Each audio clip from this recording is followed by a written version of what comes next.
बिस्मिल्लाहिर्रहमानिर्रहीम। पाकिस्तान और इंडीज के माबेन पहला टी20 मैच बगैर किसी नतीजे के खत्म हो गया, जबकि दूसरा टी20 मैच कितने बजे शुरू होगा, अचानक दोबारा से टाइम तब्दील हो गया है। आज के ज़ेर नज़र वीडियो में आप भाइयों को इसी बारे में बताएंगे और साथ ही साथ लाइव स्ट्रीमिंग के बारे में बताएंगे। मगर मजीद तफसील में जाने से पहले इस वीडियो को लाइक करें और कमेंट सेक्शन में आप भाई इस अपडेट के मुतालिक अपनी राय का इज़हार जरूर करें।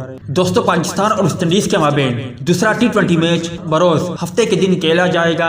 अगर पाकिस्तानी वक्त की बात करें तो पाकिस्तानी वक्त के हिसाब से दूसरा टी20 मैच 7 के बजाय 8 बजे शुरू होगा। अगर आप भाइयों ने इस मैच को लाइव देखना है तो डिस्क्रिप्शन में बहुत ही आला किस्म का लिंक आप भाइयों को मिल जाएगा।